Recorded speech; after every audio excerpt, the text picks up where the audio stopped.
नमस्कार मित्रांनो, स्वागत आहे तुमचं माझ्या YouTube चॅनलवरती ज्याचं नाव आहे मास्टर टेक कोडिंग। या व्हिडिओमध्ये आपण बघणार आहे काय फुल ॲडर। मागील व्हिडिओमध्ये आपण बघितलेलं होतं की हाफ ॲडर कशा पद्धतीने वर्क करतो। मग या व्हिडिओमध्ये आपण बघणार आहे काय फुल ॲडर। मग आता बघा फुल ॲडर म्हणजेच काय की फुल ॲडरला 3 इनपुट असतात आणि 2 काय असतात तो आउटपुट असतात। एक असतो तुमचा सम आणि दुसरा काय असतो कॅरी। मग आता 3 input suppose for example A B आणि सी ह्या पद्धतीने काय 3 इनपुट असतात आणि काय 2 आउटपुट असतात सम आणि कॅरी। आपल्याला माहित आहे हाफ ॲडर असू दे किंवा फुल ॲडर असू दे कशासाठी यूज करणार आहे आपण बायनरी ॲडिशन साठी। मग जर याचा ट्रूथ टेबल जर तुम्ही बघितला तर बघा पहिल्यांदा काय ए बी सी सम आणि कॅरी।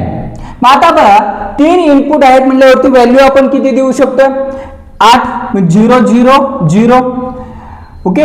आता बघा 0 1 0 1 0 1 0 1 double 0 double 1 double 0 double double 1 okay. 4 आहे 4 0 4 1। मग ह्या पद्धतीने आपण काय कॉम्बिनेशन असणार आहे इनपुटचे। मग आता आपल्याला काय बघायचं सम किती येणार आहे आणि कॅरी किती येणार आहे ह्या पद्धतीने। मग आता बघा पहिल्यांदा काय 0 0 0 आहे म्हणल्यावरती सम सुद्धा 0 असणार आहे कॅरी सुद्धा काय 0 असणार आहे। आता बघा 0 प्लस 0 0 0 प्लस 1 1 कॅरी तुमचा 0। बघा 0 प्लस 1 1 1 प्लस 0 1 म्हणजेच काय कॅरी तुमचा सम तुमचा 0 आला कॅरी तुमचा काय 0 आहे। मग आता 0 प्लस 1 बघा 0 प्लस 1 किती येणार आहे 1 प्लस 1 किती येणार बघा 0 प्लस 1 1 आला प्लस 1 म्हणजेच काय 2। मग 2 कसं लिहितं 1 0। मग 1 हा तुमचा कॅरी असतो आणि 0 हा तुमचा काय असतो सम असतो। मग आता बघा 1 प्लस 0 1 1 प्लस 0 1 कॅरी तुमचा 0। मग आता बघा 1 प्लस 0 1 प्लस 0 किती येणार आहे 1 आणि 1 प्लस 1 म्हणजे किती येणार आहे 2 म्हणजे सम तुमचा काय आला 0 आला कॅरी तुमचा काय आला 1 आला। बघा 1 प्लस 1 म्हणजे 2 आला ओके आणि प्लस काय 0। मग आता 0 प्लस 0 0 आणि 1 ॲज इट इज कॅरी म्हणजेच काय झाला तुमचा सम 0 आला कॅरी 1 आला। मग आता बघा 1 प्लस 1 हा किती येणार आहे 2 येणार आहे प्लस 1 केला तर काय येणार आहे बघा 0 प्लस 1 1 आणि कॅरी तुमचा 1 म्हणजे सम सुद्धा तुमचा 1 झाला कॅरी सुद्धा काय झाला 1 झाला। मग ह्या पद्धतीने आपण काय करतो जो फुल ॲडरचा ट्रूथ टेबल आहे तो वर्क होतोय ओके। फुल ॲडर जो आहे तो ह्या पद्धतीने वर्क होतो। क्लिअर झालं कशा पद्धतीने आपण काय ट्रूथ टेबल तयार करतोय। मग आता आपल्याला काय समचा इक्वेशन तयार करायचं आणि कॅरीचं इक्वेशन तयार करायचं। मग आता बघा 3 व्हेरिएबल आहेत म्हणल्यावरती 3 व्हेरिएबल केमॅपचा यूज करून तुम्ही करू शकता किंवा डायरेक्टली मी जर तुम्हाला सांगितलं की बघा आता S1 कुठे आहे इथं म्हणजे A bar B bar C plus A bar B C बार ह्या पद्धतीने सुद्धा करू शकता पण एक्झाम मध्ये आपल्याला केमॅपचा यूज करायचा।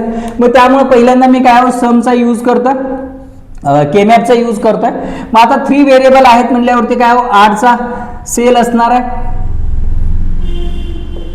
मग आता हा तुमचा काय A आणि BC हा काय 0 1 म्हणजे A बार झाला आणि हा तुमचा काय A 0 0 0 1 1 1 1 0 1 0 म्हणजेच काय B बार C बार B बार C BC आणि BC बार हा काय असतो तुमचा 0 असतोय 1 असतोय 3 2 4 5 7 6। बघा आता 1 कुठं कुठं आहे हा तुमचा 0 झाला हा 1 2 3 4 5 6 आणि 7। मग आता सम जो आहे 1 कुठं आहे 1 ला एक आहे म्हटल्यावरती 1 ला नंतर 2 ला आहे 2 ला नंतर काय 4 ला आहे 4 नंतर काय 5 ला आहे सॉरी 1 आहे 2 आहे नंतर काय 4 आहे आणि नंतर काय 7 ला काय तुमचा 1 आहे। मग आता हा जर तुम्ही बघितला ह्या 1 चा जर विचार केला तर 4 चा ग्रुप होते का नाही होत 2 चा होते का नाही होत सिंगल एक म्हणजे सगळे तुमचे काय सिंगल एक एक काय होणार आहे तुमचे ग्रुप होणार आहेत। मग आता जर सपोज फॉर एक्झाम्पल इक्वेशन जर तुम्ही बघितला याचा जर विचार केला तर काय होणार रो 1 आहे म्हणजे A आणि कॉलम काय B बार C बार ह्याचा विचार केला तर काय हो A bar B bar C, ह्याचा विचार केला तर काय हो ए बी सी, आणि ह्याचा जर विचार केला तर काय हो ए बार बी सी बार, ह्या पद्धतीनं. बरोबर आहे. मग आता ह्याच्यामध्ये कॉमन काय काय निघतो आपल्याला बघायचं आहे. मग आता बघा इथं सी बार आहे, इथं सी बार आहे, म्हणजे कॉमन निघतो. मग मी पहिल्यांदा काय करून घेतो की ज्याच्या कॉमन निघतं ते जवळ लिहून घेतो, म्हणजे ए बार बी सी बार, आणि हा जो आहे A bar B bar C plus A B C. मग आता जर कॉमन काढलो तर काय हो, हा झाला तुमचा सी बार, आणि ह्याच्यामध्ये काय हो ए B bar plus A bar बी, ह्याच्यामध्ये सी कॉमन आहे, काय हो ए bar B bar plus A B. Okay, या पद्धतीने. मग आता हा जर तुम्ही बघितला, हा तुम्हाला काय वाटतो एक्सऑर गेट, आणि हा काय आहे तुमचा एक्सनॉर गेट. एक्सनॉर गेट तुम्ही जर बघितला, एक्सनॉर गेट कसा असतोय, ए एक्सऑर विथ बी चा बार असतो. एक्सनॉर गेट म्हणजेच काय, ए एक्सनॉर बी लिहितोय म्हणजेच काय लिहितोय आपण, ए एक्सऑर विथ बी चा बार. मग हा जो इक्वेशन आहे तुम्ही इक्वेशन असं लिहू शकतो की A B bar plus A bar B plus C A B bar plus A bar B चा बार, हे असं लिहू शकतो. कारण एक्सनॉर गेट काय असतोय तर एक्सॉरचा इन्व्हर्जन असतोय. मग हे असं आपण लिहू शकतो. मग आता ह्याचा जर विचार केला, सपोज फॉर एक्झाम्पल मी आता काय करतो, put A B bar plus A bar B equal to काय एक्स मानलो, तर काय होणार आहे बघा equation, C bar X plus C X bar. Okay. मग आता जर सपोज फॉर एक्झाम्पल हा जर तुम्ही बघितला तर हा इक्वेशन काय झालाय, C XOR X, C XOR X, कारण एक्सॉर गेट आहे. मग आता एक्स ची व्हॅल्यू काय आहे, सी एक्सॉर विथ ए. आता बघा एक्स ची व्हॅल्यू आपण काय ठेवलेलो, ए B bar plus A bar बी, म्हणजेच काय झाला हा ए एक्सॉर विथ बी झाला, म्हणजेच काय हो C XOR A XOR with B, म्हणजेच काय लास्टला इक्वेशन आपण असं लिहू शकतोय की A XOR with B XOR with C. मग हा झाला तुमचा काय समचा इक्वेशन. ओके, क्लिअर झाला कशा पद्धतीने समचा इक्वेशन आपल्याला क्रिएट करायचं. आता आपण बघूया की कॅरीचं इक्वेशन आपण कशा पद्धतीने काय तयार करतो. आता 3 व्हेरिएबल आहे कॅरी, 3 व्हेरिएबल असल्यामुळे काय हा आपल्याला 8 चा सेल तयार करायचा आहे. मग हा तुमचा काय ए असतोय, आणि हा बी सी 0 आणि 1, हा तुमचा ए बार झाला, आणि हा तुमचा काय झाला ए, हा 0 0 0 1 1 1 1 0, हा झाला तुमचा B bar C bar, B bar C B C आणि बी सी बार. हा काय असतो तुमचा 0 1 3 2 4 5 7 6. आता बघा कॅरी कुठं कुठं 1 आहे हो, एक तर 3 ला 1 आहे. ओके, नंतर काय हो 5 ला 1 आहे, 6 ला 1 आणि 7 ला, म्हणजे 5 6 आणि 7 ला काय हो 1 आहे.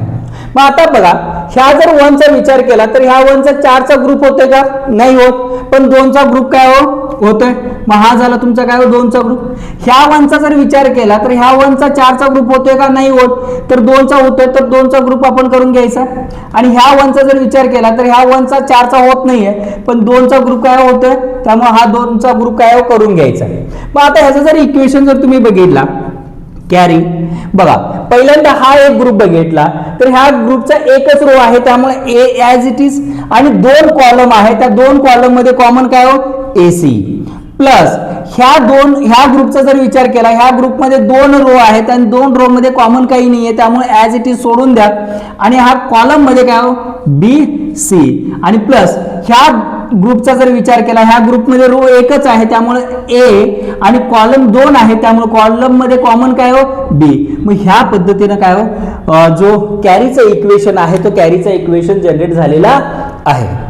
मग आता जर सपोज आपल्याला काय हो डायग्राम जर काढायचं असेल, सर्किट डायग्राम, तर त्यासाठी आपल्याला काय करावं लागतं बघा.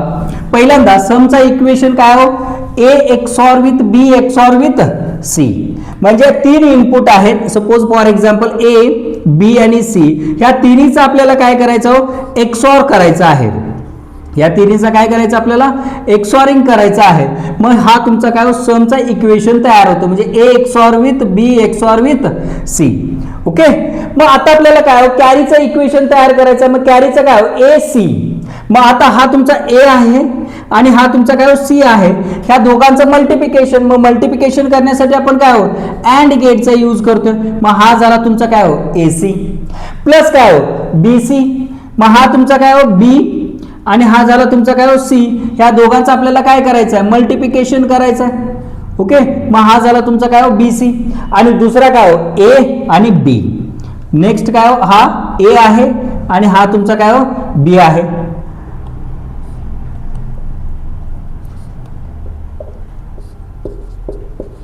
ओके, हा झाला तुमचा काय ए बी.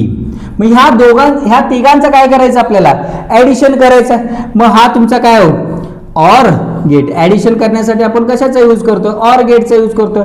मग हा तुमचा काय झाला कॅरीचा इक्वेशन झाला काय A C plus B C plus A B. मग हा झाला तुमचा काय फुल ऍडरचा जो काही सर्किट डायग्राम आहे तो सर्किट डायग्राम. ओके, क्लिअर झालं कशा पद्धतीने आपण हाफ ॲडर आणि फुल ॲडर जो आहे तो यूज करतो. मग जर हा व्हिडिओ जर तुम्हाला आवडला असेल तर लाईक करा, शेअर करा आणि सबस्क्राईब करायला विसरू नका. थँक्यू.